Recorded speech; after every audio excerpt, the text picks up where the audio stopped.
మైథిలి విషయంలో సౌదామిని తీసుకున్న నిర్ణయంతో ఆస్తి ఎక్కడ కోల్పోతామో అని కైలాసనాథ్ భయపడతాడు. అసలేం జరిగింది? వారసురాలు సీరియల్ జూలై 18వ ఎపిసోడ్ పూర్తి రివ్యూ మీకోసం.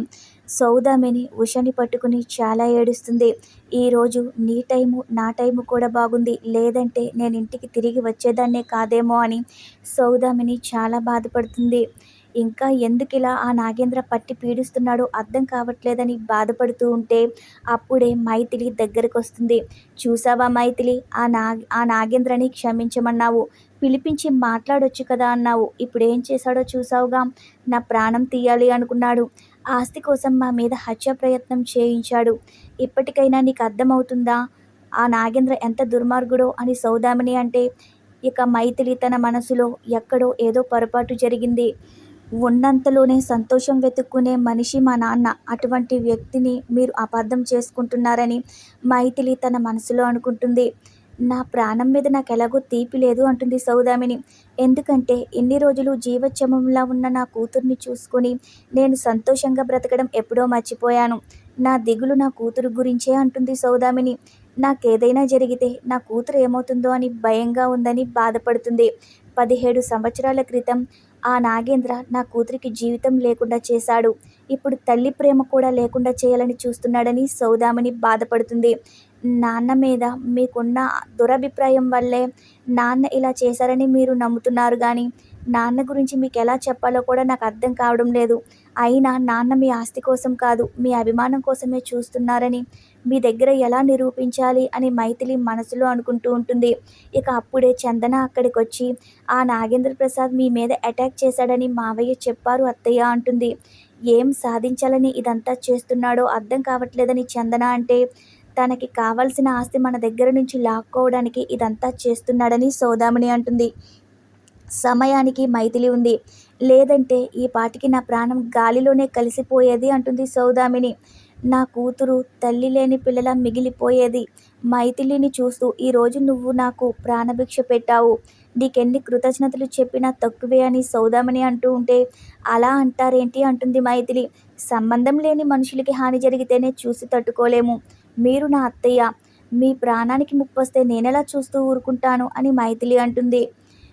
నేను నిన్ను కోడలుగా అంగీకరించలేనందుకు నీకు నా మీద కోపం ఉండొచ్చు, ద్వేషం ఉండొచ్చు.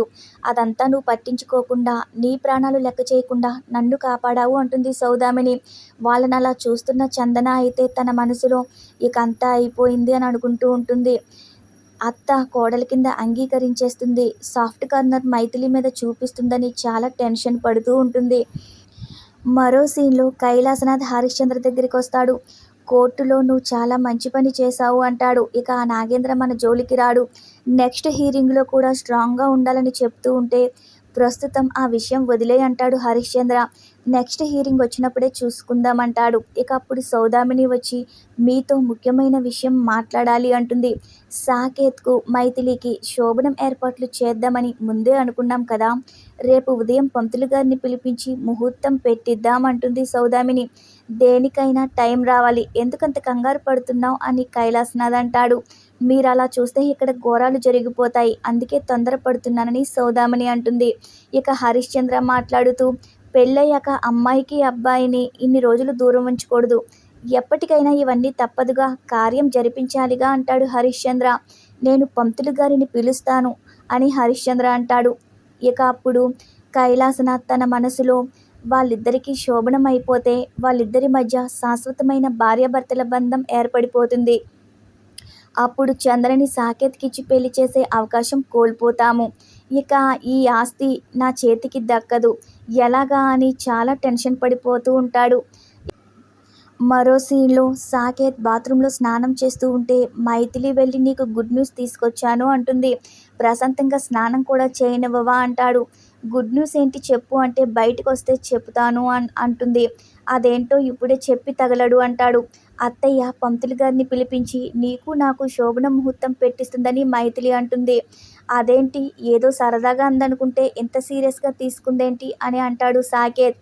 ఇటువంటి విషయాల్లో ఎవరైనా సరదాగా మాట్లాడతారా, నిజంగానే అత్త అలా అందని మైథిలి అనేసరికి ఇక సాకేత్ కంగారుగా ఇప్పుడే అమ్మ సంగతి తేలుస్తాను, ఇలా ఎలా చేస్తుంది, మా అమ్మని కడిగేస్తానంటూ బాత్రూంలో ఉన్నానన్న స్పృహ మర్చిపోయి బయటికొచ్చేస్తాడు.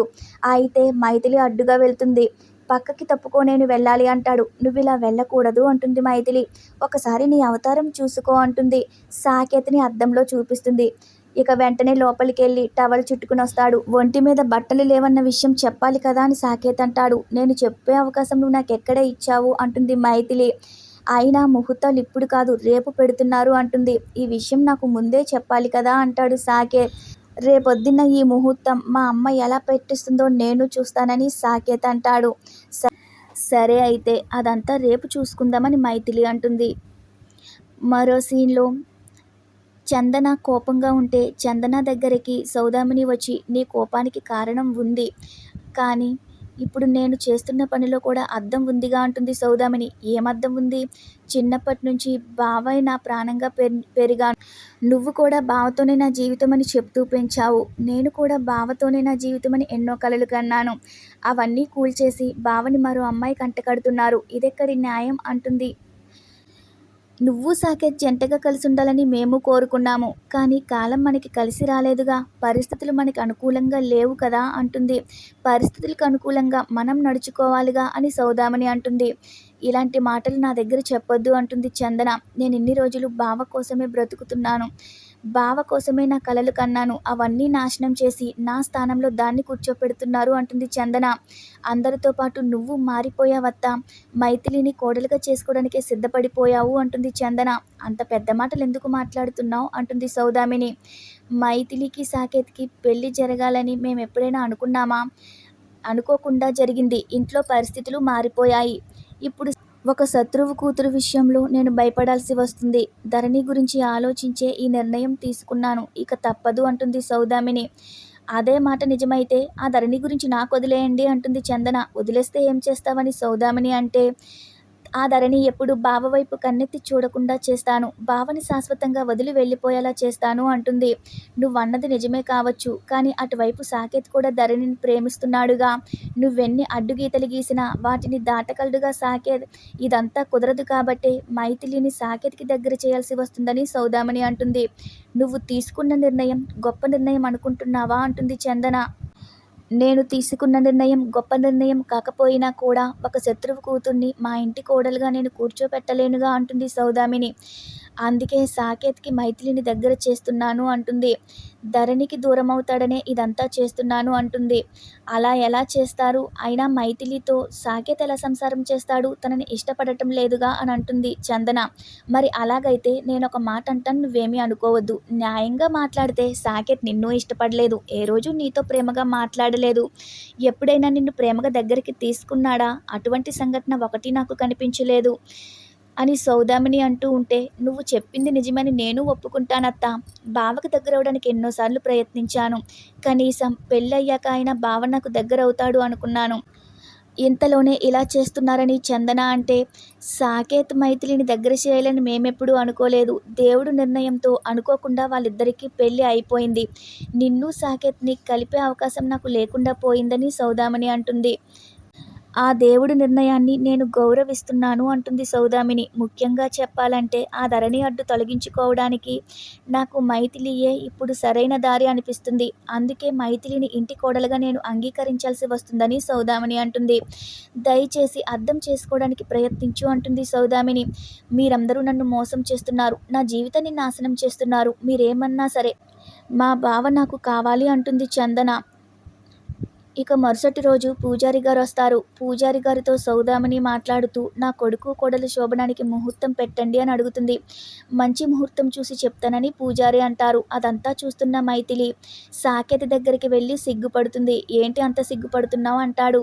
మనిద్దరి శోభనానికి పంతులు గారిని పిలిపించి అత్త ముహూర్తం పెట్టిస్తుందని మైథిలి చెప్తుంది. ఇక ఆ మాటకి సాకేత్ షాక్ అవుతాడు. ముందు ముందు ఎపిసోడ్లలో ఏం జరగబోతుందో తెలుసుకోవాలనుకుంటే మన ఛానల్ని సబ్స్క్రైబ్ చేసుకోండి. Thanks for watching our video.